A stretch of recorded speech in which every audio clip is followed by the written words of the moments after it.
I am live. Not only am I live, I am probably going to work in true J Essence fashion and multitask. But I wanted to kind of get back on video for a while because one of the things that I've recognized is that there's a lot of new people. And so, even though I've been rocking with y'all like 3 years strong, talking to you about Rhonda and different things that's going on, I wanted to kind of backtrack on some of my conversations to help people who are new, kind of know where I am in certain spaces and places and things, and give you a chance to like my videos, give you a chance to subscribe, and give you a chance to say, we want more. I realized I stopped doing the live Zoom calls that were private, and there's something in my heart saying, tick, tick, we might need to do that again. So, let me reintroduce myself for those who don't know. I am J Essence and I moved to Rwanda.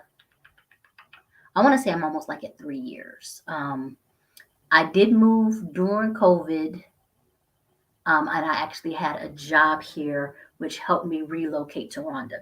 But I wanted to dig deep because somebody was like, why Rwanda?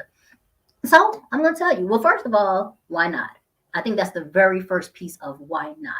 But it goes into really thinking about who I was and in the space that I was. So I know you guys like hearing the whole conversation. So I'm going to give it to you all. For those people who are like, I just click so I can find out why did I move to Rhonda? Because for me, Rhonda was the smartest place to go for a single woman who was wanting to relocate to Africa. Period, point blank. It was a very strategic decision, but other things happened. So let's flip back and reverse it and start at the beginning. And the beginning deals with me living in America. Living in America. Okay, so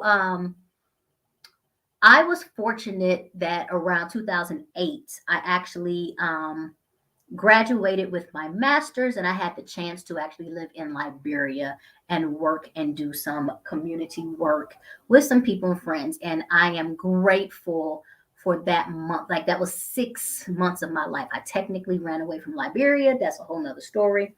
Um, because the other piece of it is what you think in your mind and then the actual reality is not one and the same.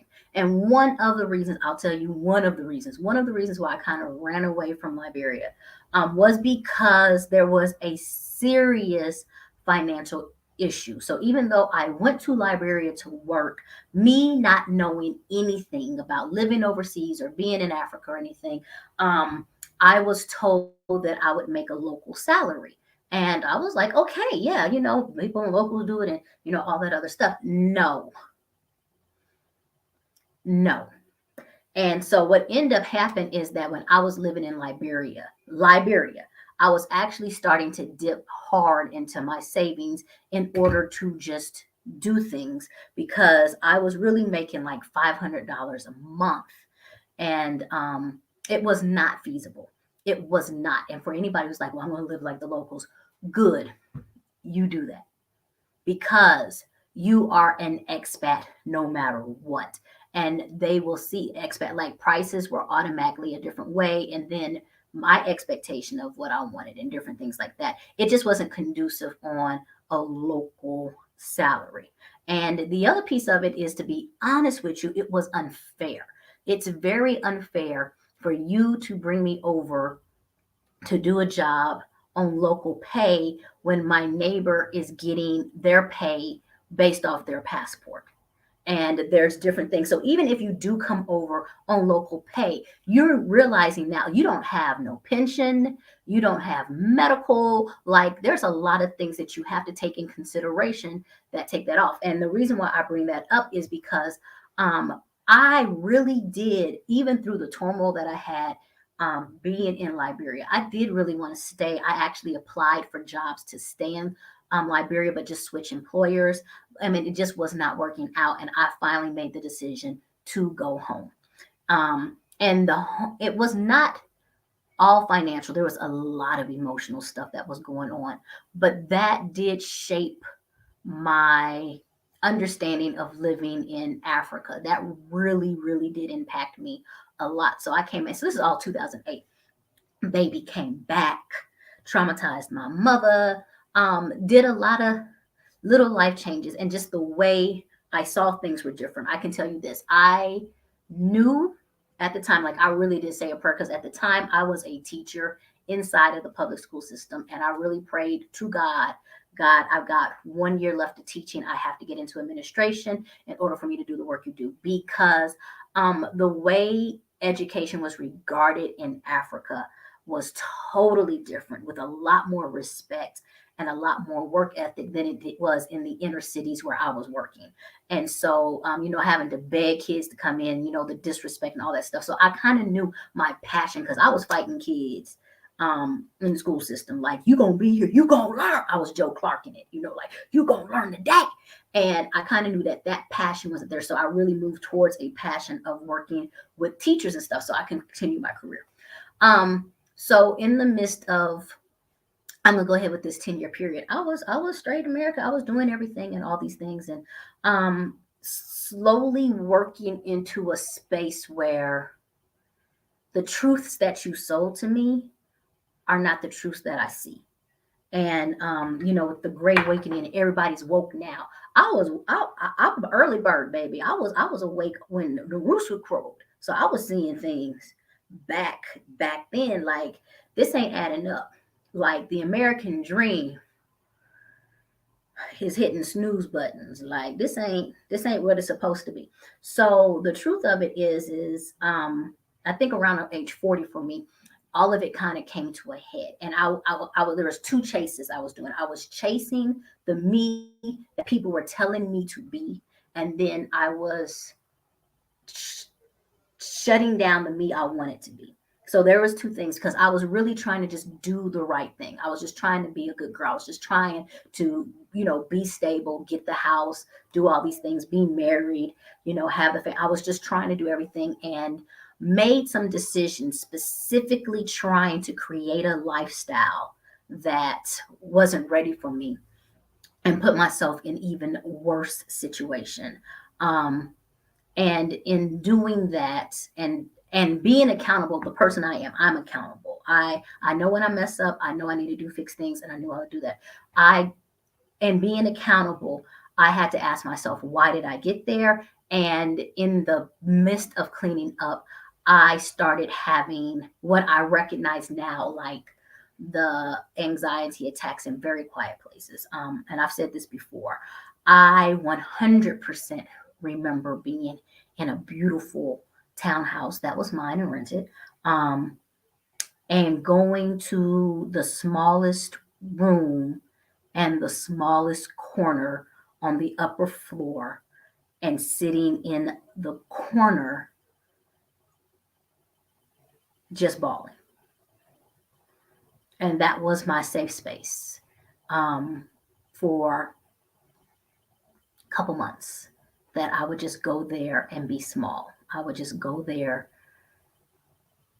and let all the world talk around me, and all the head and all the voices and all the places and all the people, and sit there and feel like a little girl lost, and wonder what was wrong with me, wonder why I couldn't figure it out, wonder why I was still check to check but I'm not a shopper, wonder why these things are not making sense, wonder why my one decision, that I'm like, I hate saying why, I wonder why I can't make mistakes, why I wonder why I didn't have the right to be forgiven in spaces, wonder why that one move was the definition of who I was supposed to be, wonder why I said one thing when I would have won if I said another thing, and holding on to those spaces and letting those spaces not only define me but cut me deep. And something just kind of said, well, it wasn't that. So in the midst of that, you lie to yourself. So I was um going to Dubai. Like me and my homegirl was like, we're going to Dubai for New Year's. We're going to live it up. And so when I went to Dubai, and when I'm talking about with $2 in my pocket, with $2 in my pocket, I went to Dubai. Like I didn't even go to Dubai fly. I like repurposed clothes, baby. Like, but went to Dubai. Had a phenomenal trip. It was beautiful. It was absolutely beautiful. We were going to the mosque, the big mosque, and on the way to the mosque, I heard a voice say, "You can do this." And then, like right after that voice, I heard another voice saying, "And you ain't getting no younger." Like that was my God talking to me, and that was regarding living abroad, like doing it again. Because, like I said, I did it in Liberia, and I felt like I failed that. I felt like I failed, like I ran away from Liberia, yo, and also because of that, that left a bad taste in my family members' mouth about me living, kind of overseas. Like you did it before, you came back. Why would you do this again? So I started the journey to working overseas by myself. Like I didn't tell anybody about it um, until I got. Not only did I get a job, until I I had the job for like a month and a half, like making sure it was no scams and all that other stuff. And then in that conversation, knowing that I could go, I started thinking about money differently. I started thinking about if I get a second chance, what would I do? And I kind of knew that I was going to shut down my life in America. I just knew, like, I started gifting things to people that meant a lot to me. Like, there's a lot of things that got gifted to people, and people are kind of like, yo, what are you doing? So that also put me, and I have to kind of slide this in here. I didn't know what I was going to do for retirement. I just kind of knew I'm not retiring in America. I couldn't see like everything that we're seeing now, like with the inflation and all this other stuff. There was just something in me like I don't feel like the life that I want to have. And number two, I'll say I deserve in retirement is here for me. And I'm going to be honest, your girl bust her ass working. I'm sorry.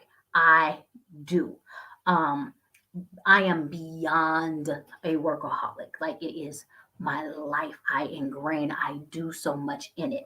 And I felt like it's 100% unfair, especially in an educational realm, for me to donate, give as much that I've given to a profession that wasn't given anything back. But I also felt like I was stuck there. Like once you're in education, like what else can you do? Like there's so much that y'all feed us. Like you can't do anything else. You don't have any other skill sets, all this other things.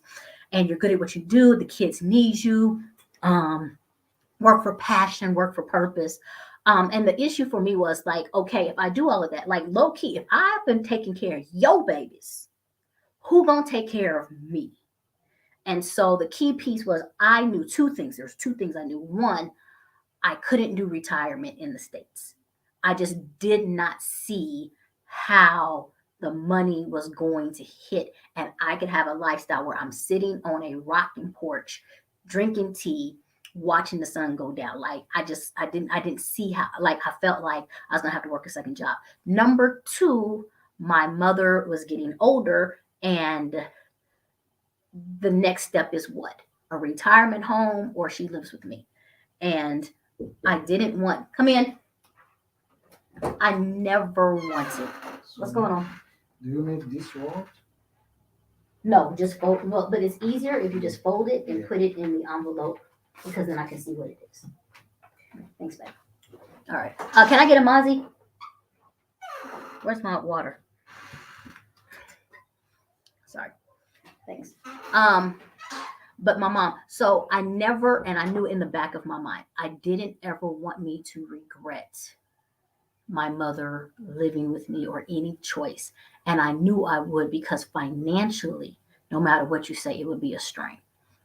So this is the part that some people don't recognize, whatever. When it was time for me to move, I'm getting to Africa. So I knew I needed to retire. I feel like my heart was still on Africa. My heart still was like, could I retire in Africa? There was just something about, can I do this in Africa? So, of course, the research was around Ghana because that's what everybody hears. I'm going to retire in Ghana. I'm going to retire in Ghana. Okay. So, that comes into play in a second.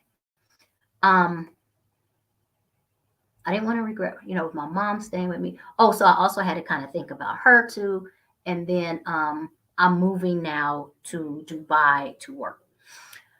So when I moved to Dubai to work, I actually got connected with people in Ghana. Like there's these wonderful groups, and I really started having these hard conversations about what does it look like? Let's buy land and let's do all these things. So the one thing I did not like, so y'all can go ahead and hate, is that I felt that the people who were successful, because I was in women groups and I was in regular groups, and everybody's talking.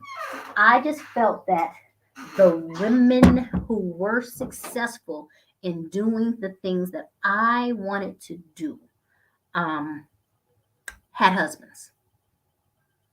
I did not see at my time that I was looking a lot of single women who were able to build their home, do these things, and live stress free. There was a lot of, I had to go down. Like sometimes you have to argue with a contract or whatever. And then I called my husband and things got fixed. And so that's a red flag for me because I was like, do I have to have a husband? Hey, do I have to have a husband in order to be treated a certain way? Do I always have to do this? And then the second piece of it is I didn't want corruption to be part of my life, even though people are like, oh, it's just something that you do. When I'm old and stuff, I didn't want to be, and this speaks accolades now when I'm speaking this way.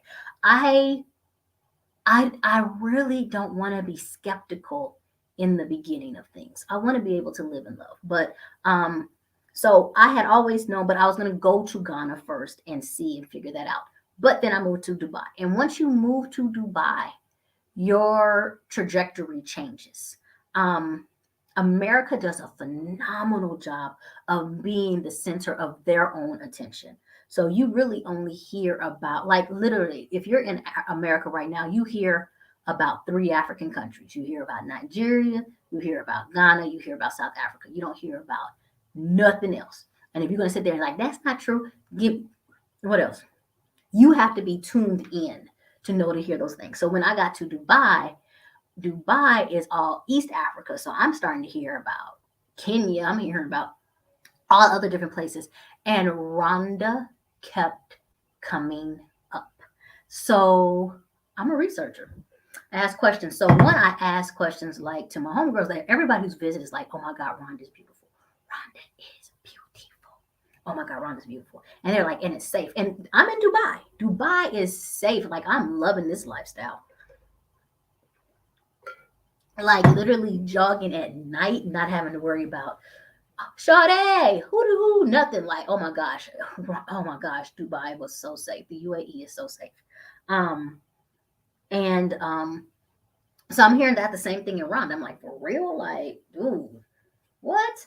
And then there's no corruption. And I was like, that's feasible because when we go back to my mom, if I was gonna get my mom to come over, I'm not trying to bring her over into a stressful situation. Like she retired, like live your best life, which by the way, she is. Like, side note, we'll go there. Like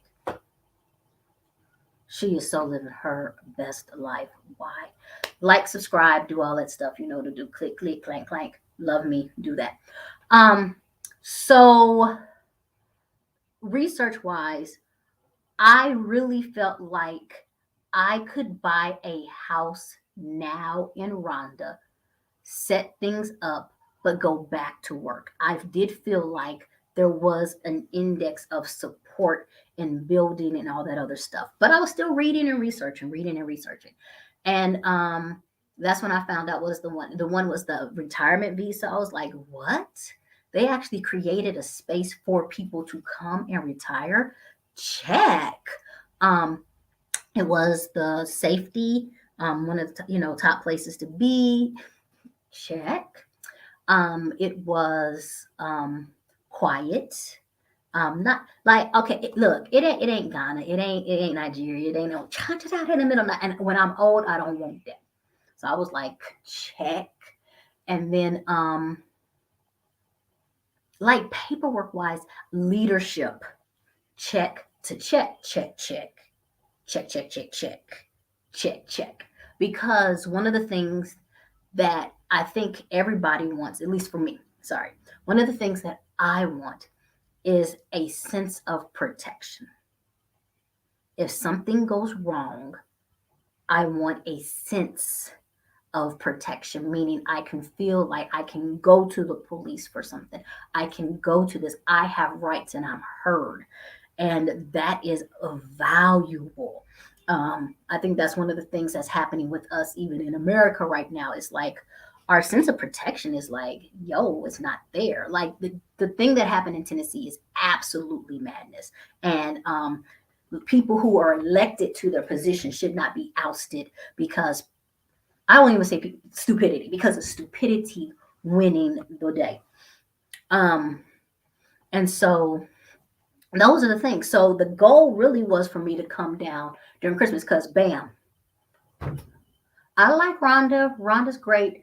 Once again, did a whole bunch of stuff where I forgot to say, almost died like in Dubai. That was a big deal. That really changed my mindset on how I was going to go, and it changed things because if you hear that everything I was saying, I was like, I want to retire, I want to retire, and that whole issue that I had um, made me vulnerable to life because I was always planning for the future, and now I got into a situation where like, yo, it might not come, and I really didn't. I don't want to die at a desk.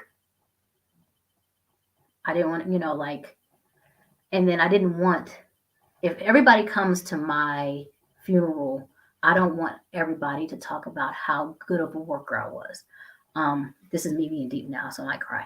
I want people to know me for who I am. I want them to know me for the adjectives in my life and not just the nouns, not just I did this, I was this person. I am an entrepreneur now.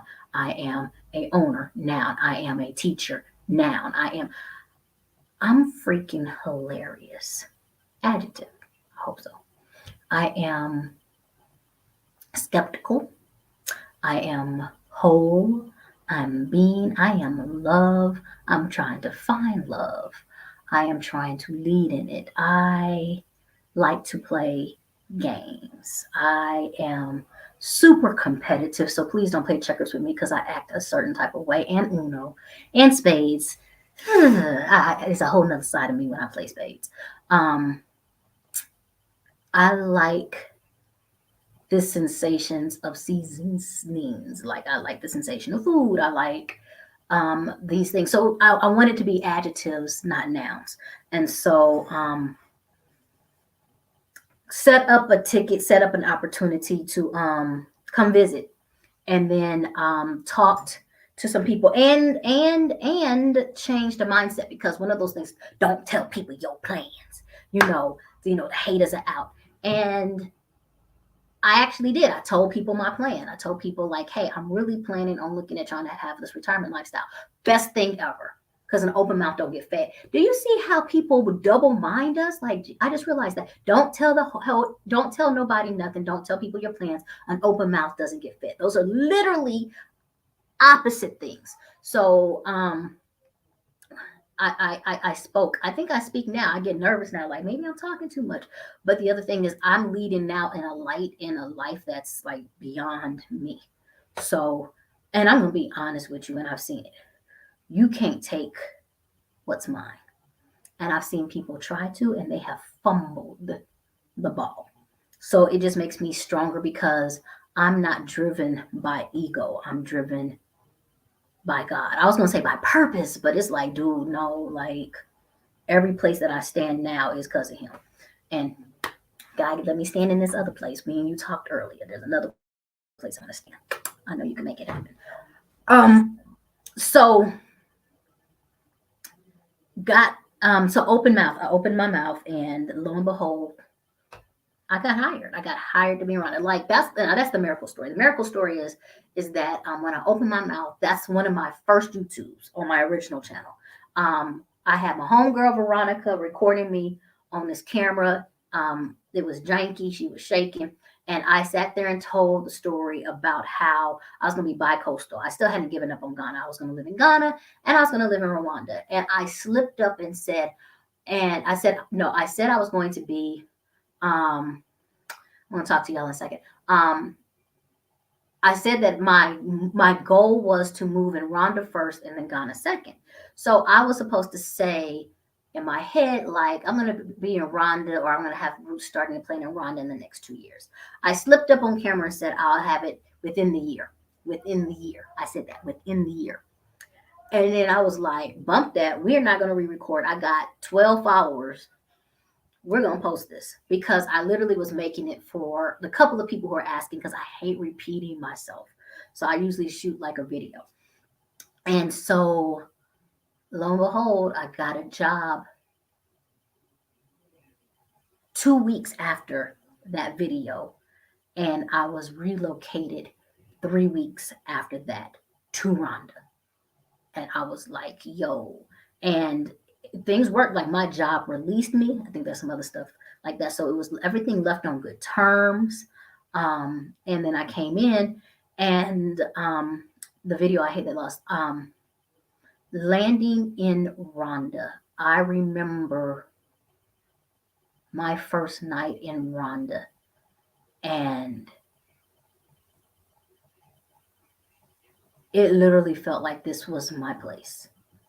Um, and I am not horny like that. Like I'm not. Oh, I'm one. I felt the ancestors. I'm not that person. But um, I saw red dirt, which is a big deal for me. And it was calm. And I just remember saying, "Oh, well, it wasn't loud. It wasn't noisy. That was for me." So I just remember that in that first night in that hotel room with all the mosquitoes, won't be in that hotel again. Use cock brand, y'all. Use it. Use it. Um,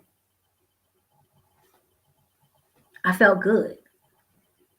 I felt good. So everything that I had heard about Rhonda is true. And they did have these spaces and everything else like that. Now, I am in Rhonda, and I'll probably need to do a different video. And if you guys have questions or anything, you can go ahead and start popping those questions in and all of those things. Please pop them in. I am in Rwanda. I've been in Rwanda for 3 years. My mom honestly had to ask me the question 2 weeks ago, are you okay being here? Are you happy with your move? And the reason why I'm getting deep is because I have had a lot of changes and I've had turmoil. Um, and I looked at her and I said, I still, to this day, love living in Rwanda. And my expectations are my expectations. I moved here for my sake. Some of the turmoil that I have is because I created spaces to ask for those turmoils to come in. That has nothing to do with the country. That has everything to do with me. I True story. I have no idea why I just could not sit my tail here and just work my little regular desk job. There was no reason, and I almost take that back, to create jobs and become an entrepreneur and learn about taxes and learn about this and learn about that and get this built and do these things. Okay, God, I'm gonna fix this then because that scared me. Um, except for when I had the space to discover who I am. And that's what Rhonda did for me. Rhonda gave me space and freedom to be me. And it got quiet enough for me to say, this is who I am. Not this is who I was created to be. This is who I'm supposed to be. This is who I am. These are the spaces that I like being in. I always could speak. I could always convey a room. I could always hold my own. But in America, at my job, I literally had somebody who would be like, fix your face. Like I always had to conform to a place where Karen and Ken would be comfortable. And that ended up breaking down my mind and psyche. And I now find myself in conversation saying, why did I feel so little? Why do I have to always bow my head when I talk?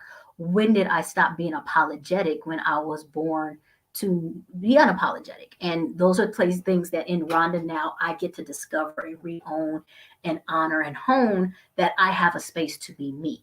And even in that space, if I'm in a space that is too loud or whatever, I honor that. So there's this big piece of this. And so in that, you have your bumps. So you have your bumps and bruises because it's life. You have your bumps and bruises because there is an opportunity for you to do some real work. You have bumps and bruises because you don't know how to navigate things, and things are different, and you learn, and you have to rediscover yourself in numerous ways. And I know my trigger points. I know, these different things. So answering my mom is no. Still, I love Rhonda is my space. It's my home, and as long as I can be here, and as long as I can do these things here, I 100% will. I am grateful that the leadership created this type of space. I didn't know we were. I take that back. I knew we were possible, and I knew we were capable of having spaces like this. However, it just doesn't happen. So, 100% happy. I'm going to go ahead and shout out R. Simmons. That is a dear friend of mine. If you're still rocking with me, I love you. And I hope that you come to your space that you need to go check out soon. And then Miss Smith wants to ask a question. Hey, Doris. Was it hard for your mom to relocate to Rwanda? This is a great question. I hate that she's not here to tell you the story. Um, so my mother came. If I was here, my mother came like probably 8 to 9 months after I came. My mother um, had been listening. We're still in the midst of COVID. We're still COVIDing. We're COVIDing hard. And she started seeing how, oh, this girl is on YouTube and people are listening to her, and she's filling up her head and all this other stuff. And, we're talking. And then I think the video came out where I was like throwing pee on the ground. And my mom is like, she has lost her mind. Um, she did not go to school to become a farmer. She knows nothing about agriculture. She don't have no pension. I need to come and save her and get her to come back to America. So she never told me to plan, because we're both hard headed. We both hard headed. We don't. You just can't tell me what to do. You just can't tell my mama what to do. Like, it don't work like that. So she made like, so she came to visit for 6 weeks. That was the whole thing. And then I'll give y'all the whole story. It's, oh my gosh. So when my mom was coming to visit, she was just coming for the summer. Like I said, it was still COVIDing times and stuff like that. So it was good for her to come this summer. She hanged out. And then in her mind, she was gonna, create these spaces so we can talk and really, get deep into, those things. And she was gonna just be like, so what about your pension? Like, she just knew she had a plan to make sure that I came back on the plane with her. Like, it was, because like even when she was supposed to come back, it was like right before, I didn't even realize that. Right before teaching season. So she was gonna get me back and get me back into the classroom, back into, leadership, all the kind of stuff. She had a plan. And then she flew in. This is the first one. This was embarrassing. This was so embarrassing. So I had a staff at the time, because I had just started my cousin connection. Shout outs to everybody who donated to my cousin connection. More reasons why she's like, she don't know how to run no business. I had just started my cousin connection. I was running the Airbnbs. So I kind of had a staff. So I had told the staff, yeah, my mom's coming. Like, I'm real chill about it. Like, my mom's coming, everything else like that. And I remember that I had given them fabric. I gave them fabric because I had just bought 4 bunnies. Like, I had bought the 4 rabbits. That was drama. That was like a month-long drama trying to get the right cages built. Like, people were not listening. Just one of those things. Um, and I bought them so they can cover up their, I just bought them little jackets so they can handle the rabbits. Baby, they went and got outfits with that fabric. And what happened is, when I drove off to go get my mom, Of course, me and her went out to lunch or whatever. And when I came back, they was looking like the beginning of Beyonce's formation. They all was standing on the top of the thing. They were like this. They were suited up. They was made. Oh my God, I was so like I'm looking, my mom is like this, and so in her mind, she's like, "Oh, my daughter has lost it. She's got these people working like this. She's got, she thinks she's all of that. She's got money. She's throwing around." I'm like, I didn't even do none of this. They chose to do. Oh my God, they were sitting there just looking like the butler. Welcome. It's like, oh my God. So like that's it. We created a space for my mom, so she had her own house, her own studio, and was it hard for my mom to relocate to Rwanda? So in the midst of all of this, right, and she's here for the 6 weeks, and she's supposed to be trying to talk to me. We go into a lockdown because of COVID. We go into a lockdown, and she is like, "This is the freest I've ever been." Like our lockdown was cool. Like we still was in rotating and doing things, and she's like, "It is so safe here." She could not believe it. She was dropping weight. Another thing, my mother has lost probably 50 pounds. Ask me what she did. Nothing. She ain't walked a block. She ain't did a sit up. She ain't did nothing. She eats most snacks. There's snacks in there now. Um, she eats more cookies. She got a little stash. She has done, and not only she dropped the 50 pounds, so she's off about, I don't know, but she's off a lot of her meds, like legitimately weight loss. Everything's regulated. She's stress free. All this other stuff. So she's living, and that's when she realizes, like, oh, this rabbit urine thing that she's doing really is something, like the nitrogen level, like she actually was here, and then she saw it, and she was like, she's on something, she's doing something, like the way we were working with the rabbits on, just my dedication behind it. Now the problem is that, and it's still a problem now, in order for me to make things happen, I probably need to do my biggest regrets. Um, I have to work full time. I have to do this full time. I have to do so many different things. Like I'm in so many different places that I can't always take care of what needs to take care of. And in the beginning of the rabbits, truthfully, I should have been able to dedicate a lot more time because it's just a lot, because everybody was learning. Everything was so new. We had to like strain the pea. We had to separate it. We had to do all these different things. And my mother stepped in. My mother was out there lassoing rabbits, getting all kinds of stuff. Um, okay, we'll talk about that in a second. But getting she was there. She was there, and she had to sit back. So we come up to now time where it's time for her to go back, and that's when Omicron came out. Like there's a whole new COVID thing, right? Okay, I'm gonna get you guys in a second. Um, and my mom was like thinking about going back, but um, it was hard because she was like, we were happy out here. Yeah, we had to wear a face mask, but we're fine and it's safe. And for her to be 74 or 73 at the time, I can't remember. It was a safe environment to be in. People were not fighting and protesting and trying to do all this other stuff. It was great. Um, so I, like a week before she's supposed to fly back, I sat down and I did tell her, and I sat there and said, "You have the right to make whatever decision you choose to make. I cannot tell you anything. However,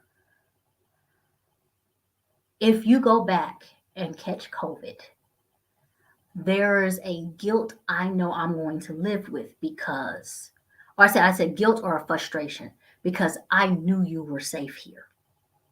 So if you choose to go back, you bet not catch nothing because you were fine here." And so she was just kind of like, "Okay, whatever you said," but I know. And like a week later, she made the announcement that, "Hey, I'm staying." So she let her plane ticket lapse, and she was with us for a full year.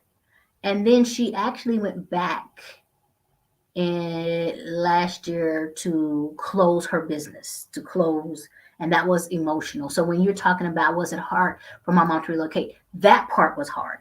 That part was hard for her because of the emotions of I've kept all these family heirlooms and I'm now going to have to give them away or sell them. Going through all of those pictures, and those are things that she talk about. And what can she bring back and what does she bring back, and what to do with the house. That part was the emotional part. That was hard. It wasn't about moving to Rwanda, it was letting go of what was there. And in the reality check of I don't know what I'm holding it on for. And then she has even said like her life here, like my mother is on a 10-day shopping spree in Kenya. That's her life right now. She has sleepovers. She goes out. People know her. She like so her retirement life, like the life that we could look at a retirement, is so much more fulfilling out here. We have people who cook. We don't have to worry about that. We ain't washed a dish. I haven't washed a dish in 4 years. I haven't washed a dish in 4 years. Like I probably need to go back and go through training. I haven't made a bed. Like there's so instant retirement. Like literally, like she said, somebody is checking on her every day. Without that, what are we doing, mommy? Like so, her retirement life, like she has said, is like beyond what she can ask for. She sits on the porch. She drinks her coffee. She has her routines. Like she's absolutely fine. So the hardest part was letting go. Um, and then because I think I work in relocation and all of those things. There were things that I had, like my mom had to have a doctor as soon as she came here. So, like we created all of those spaces. We've created those conversations of what's where, how, when. Like we've created all of those things. So it can be a life. And that's one of the big things I'm working on now is what does future hold?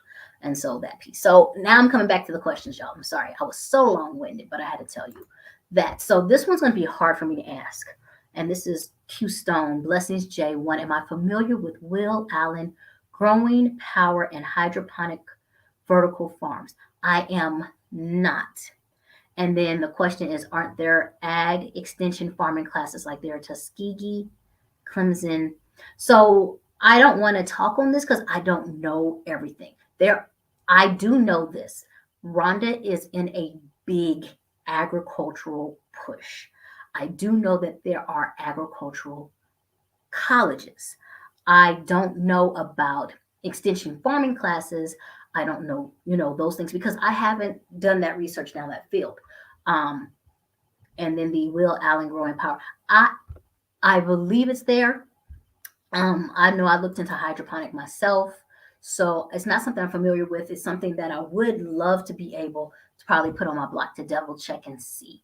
Um, yeah, because I'm interested in this agricultural space a lot. So sorry I couldn't really help you there. Hey sis, if plastic is prohibited, how do they pick up dog poop? We have Yorkies to consider. How do they do trash?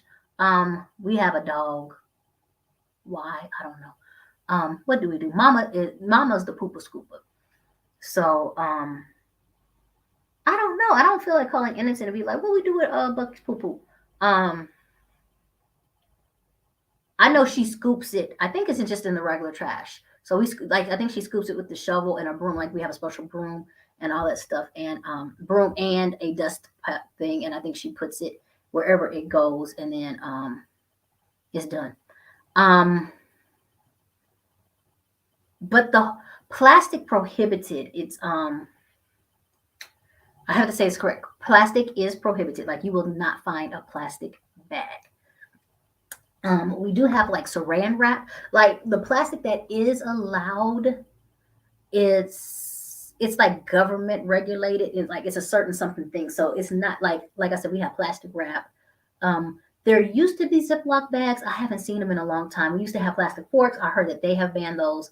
But in regards to dealing with the dog poop, and there's solutions.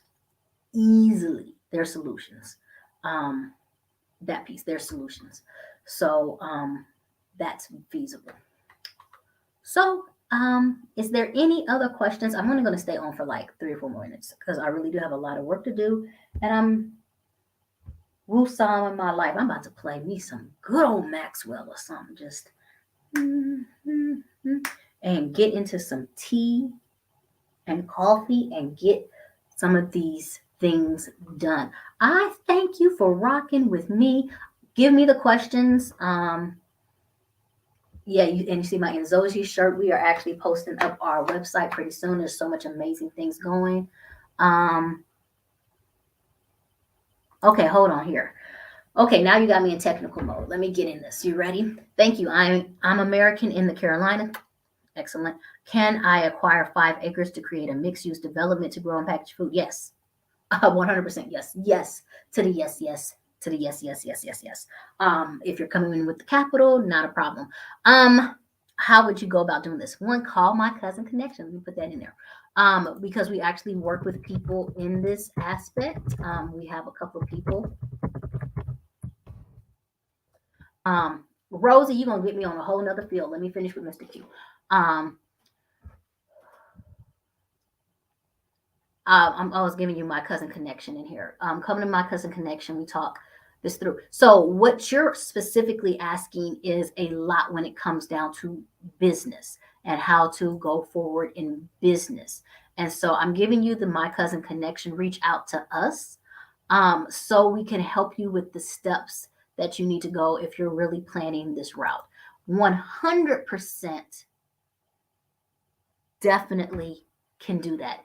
Number two, people are actually great sharers out here. So if you find somebody that's doing it here, people share information. Like it's not hard to and it's not hard to find the right spaces to go to so you can ask the right questions. RDB has a one-stop shop in it now where if you're trying to do business, every type of business question that you can ask there, and they also have the correct way for you to talk to those people to do it. But this is a 100%, this is a 129% that you definitely you can acquire more than 5 acres, dude. Like it's what you want and it's your capital. I do believe that based upon this, you would have to go and not only register your business, um, not register, but also get an investor certificate because in this aspect, they're going to look at you as an investor, especially with you owning land and different things like that. That will be the only thing, but it's not hard. Come to my cousin connection. We will take care of everything to be able to do that. And we also have the correct resources for you to go to in order to talk about that and go further. Not everybody who claims they know stuff knows stuff. And that's all I'm going to say about that. So, going number two. This is where I said, Rosie, can we talk? Can we talk? Y'all gonna make me do these Zoom classes again. Y'all gonna make me do these Zoom classes so I can say everything I can say unfiltered. Um, my question to you first and foremost is what furniture is dire for you to have that you're going to relocate it from the Americas to Rwanda?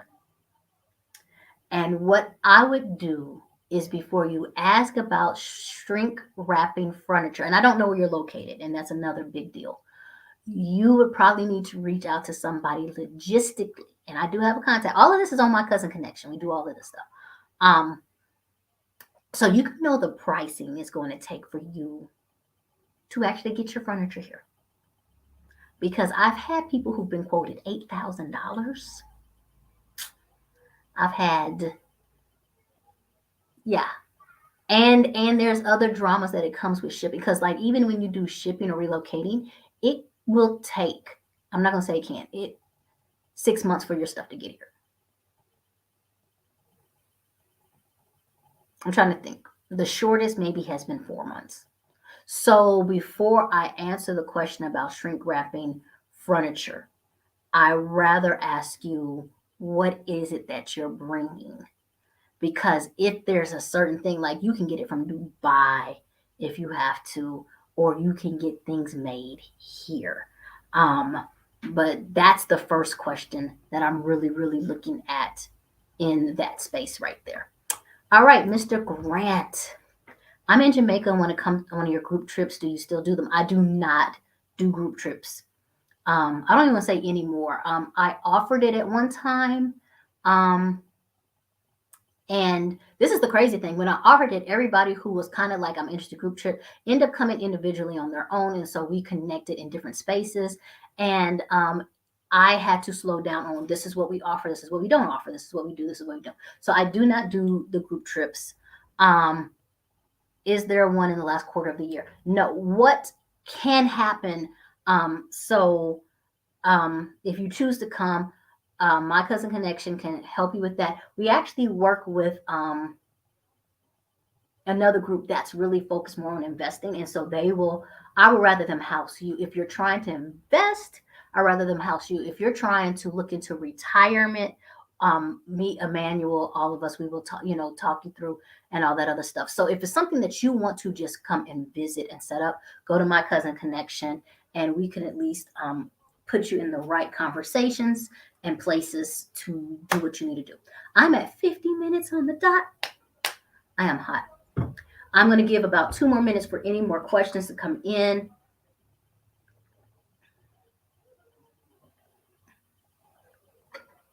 I thank you for rocking with me. Like, share, subscribe. Feel the vibe. All right, 1 more minute. Type it up, y'all. Type, type, type, type, type, type. Type, type, type, type, type. Type, type, type, type. Okay. Um, there we go. Here we go. Okay. So Rosie wants all of it. I stayed in Ghana for a year and wanted my things. Back in Texas, I just don't want to break the law. I really appreciate you. Okay, so the fact that you're in Texas, that's my hometown. Shrink wrapping.